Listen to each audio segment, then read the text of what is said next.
علماء کرام، بزرگوں و دوستوں، بڑی خوشی کا مقام ہے کہ اس مقدس دھرتی میں مجھے حاضری کا موقع ملا۔ مولانا فہیم صاحب وسری تیمی صاحب کی قاسمی ہے دوبر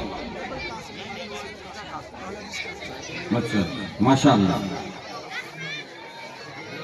مولانا نے یاد کیا اور لبیک کہتے ہوئے چلے آئے۔ اپنے موضوع کو شروع کرنے سے پہلے تمہیدی گفتگو میں ایک دو باتیں رکھنا چاہوں گا۔ سب سے پہلی بات تو یہ ہے کہ مجلس کی رونق سے زیادہ مارکیٹ کی رونق تابناک ہے۔ یہ ہمارے جلسوں کی چال چلن ہے اور وہی بے ڈھنگی چال ہے جو ہم اپنے یہاں دیکھے ہیں، وہی بے ڈھنگی چال یہاں بھی ہے۔ آپ تمام لوگوں سے گزارش کریں گے جو میلہ کھیلا کر رہے ہیں، آپ مجلس میں آ کر کے بیٹھ جائیں اور ثواب دارین حاصل کرنے کی کوشش کریں۔ دوسری بات، ہم اپنے تمام ماؤں اور بہنوں سے گزارش کریں گے کہ آپ اپنا چہرہ ڈھک لیں، دوپٹے سے ہو، نقاب کے ذریعے سے ہو یا ماسک وغیرہ کے ذریعے سے ہو، آپ پورے طور پر اپنا چہرہ ڈھک لیں تاکہ سمجھ میں آئے کہ آپ پردے میں ہیں۔ یہ بیچ میں چھوٹا سا پردہ حائل کر دینا ہم سمجھتے ہیں کہ پردے کے ساتھ ایک مذاق ہے، اس لیے آپ سے ہم والہانہ گزارش کرتے ہیں کہ آپ اپنا چہرہ اپنا سر پورے طور پر ڈھک لیں اور ڈھک کر کے ادب کے ساتھ آپ بیٹھیں۔ ہمارے لیے جس طریقے سے آپ کو دیکھنا حرام ہے اسی طریقے سے آپ کے لیے ہمیں دیکھنا حرام ہے۔ آپ سے گزارش تمہیدی گفتگو کے بعد، خطبہ مسنونہ کے بعد میں نے آپ حضرات کے سامنے کئی جگہ سے ایک آیت کریمہ کا ٹکڑا تلاوت کیا اور ایک حدیث بھی پڑھی ہے۔ سب سے پہلے میں نے جس آیت کی تلاوت کی، تلاوت کردہ آیت کا ترجمہ پیش کرتا ہوں۔ اللہ تعالیٰ فرماتا ہے، اللہ کی مسجدوں کو وہی لوگ آباد کرتے ہیں جس نے اللہ پر ایمان رکھا، روز قیامت پر ایمان رکھا، نماز قائم کی اور زکوٰۃ دیا اور اللہ کے سوا کسی سے نہیں ڈرا۔ امید ہے کہ ان قریب یہی لوگ ہدایت یافتہ میں سے ہوں گے۔ یہ تھا اردو میں سلیس ترجمہ۔ آگے اللہ تعالیٰ نے فرمایا، جس کی میں نے تلاوت کی ہے، کہ بے شک نماز انسان کو بے حیائی، برائی اور منکرات سے روکتی ہے۔ ایک اور آیت کا ٹکڑا میں نے پڑھی ہے، اس میں اللہ فرماتا ہے، اگر انہوں نے توبہ کی، نماز قائم کی، زکوٰۃ ادا کی تو وہ تمہارے دینی بھائی ہیں۔ اور نبی نے فرمایا ہے کہ انسان اور کفر کے درمیان تفریق کرنے والی چیز یہ نماز کا چھوڑ دینا ہے۔ معزز حاضرین اجلاس، میں نے آج کسی دوسرے موضوع کا پروگرام اور ارادہ لے کر آیا تھا، لیکن میں نے اس کو منتخب کیا اور میرے احباب کے ذریعے مجھے ایما کیا گیا کہ اس طرح کے موضوع کی آج ضرورت ہے۔ میں آیت کی تفسیر بڑے اختصار کے ساتھ کرنا چاہتا ہوں۔ اللہ تعالیٰ نے فرمایا، یَأْمُرُ مَسَاجِدَ اللَّهِ، یَأْمُرُ آباد کرنا، آباد کرتا ہے، مساجد اللہ، اللہ کی مسجدوں کو۔ سب سے پہلے آپ سمجھیں کہ اللہ کی مسجدوں کو تعمیر کرنے کا مفہوم کیا ہے۔ ایک مفہوم تو یہ ہے کہ مسجد کی مکمل طور پر تعمیر کر دینا اور ثواب دارین حاصل کرنا اور جنت میں اپنا گھر بنوا لینا۔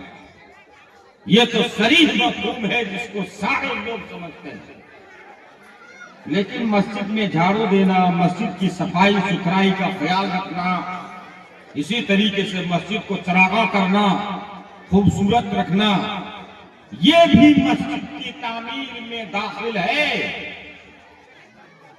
اور یہ ایسی چیز ہے جس کی فضیلت احادیث کے اندر بہت زیادہ آئی ہے۔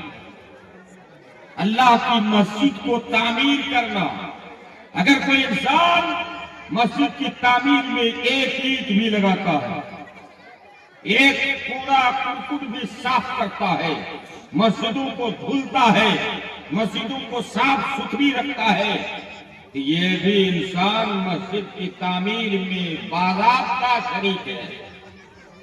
نبی کے زمانے میں بخاری اور مسلم کی حدیث ہے، نبی کے زمانے میں مسجد نبوی میں ایک عورت یا ایک مرد، راوی کو اختلاف ہے کہ ایک مرد یا ایک عورت، اور دوسرے بیہقی کی روایت میں، دیگر روایت میں اس میں کوئی اختلاف نہیں ہے، وہ عورت ہی تھی۔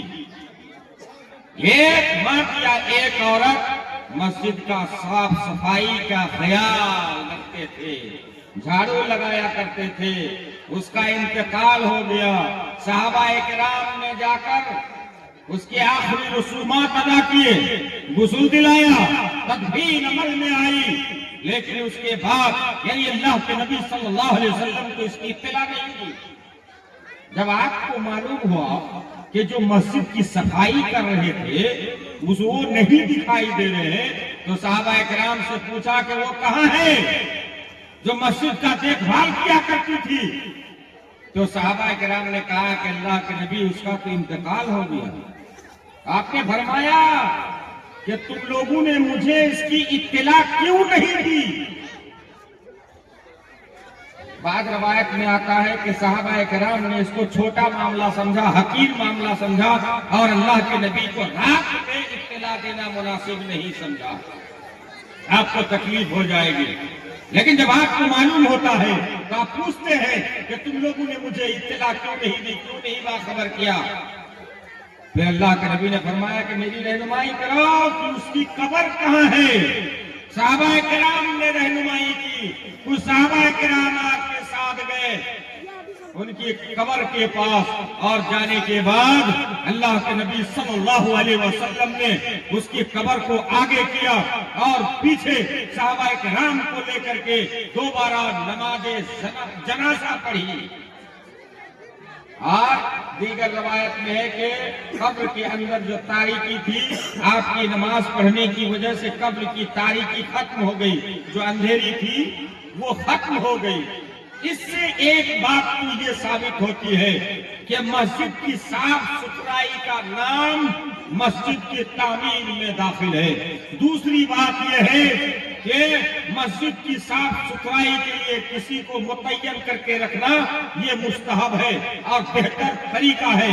تیسری بات یہ ہے کہ جنازہ پڑھ لینے کے بعد، مردے کو دفنانے کے بعد جس نے نماز جنازہ نہیں پڑھی ہے، اگر دوبارہ نماز جنازہ پڑھنا چاہتے ہیں تو جس طریقے سے میت کو آگے رکھ کر کے نماز جنازہ پڑھی جاتی ہے، اسی طریقے سے وہ انسان جا کر کے اس میت کی دوبارہ نماز جنازہ پڑھ سکتا ہے۔ ہماری جنازہ چھوٹ گئی، سارے لوگ آ گئے، کچھ لوگ جا کر کے ان کی نماز جنازہ پڑھ لی، یہ شریعت مطہرہ سے بالکل ثابت ہے۔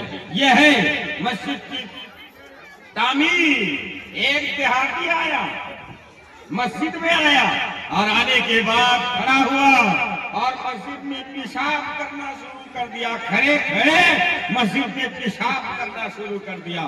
صحابہ کرام نے دیکھا تو کہا کہ رکو، تم ایسا کام مت کرو، یعنی مسجد میں پیشاب مت کرو۔ اللہ کے نبی جو رحمت للعالمین ہیں، انہوں نے صحابہ کرام سے کہا کہ صحابیوں اسے چھوڑ دو اور اس کو پیشاب کر لینے دو۔ جب وہ دیہاتی پیشاب سے مکمل طور پر فارغ ہو گیا تو اللہ کے نبی نے فرمایا ایک بالٹی پانی لے آؤ اور اس دیہاتی کے پیشاب پر پانی بہا دو، تو وہ مسجد وہ جگہ پاک اور صاف ہو جائے گی۔ صحابہ کرام نے ایک ڈول پانی لایا اور پانی لانے کے بعد اس کے پیشاب پر بہا دیا. پھر اللہ کے نبی نے اس دیہاتی کو بلایا کہ ادھر آؤ.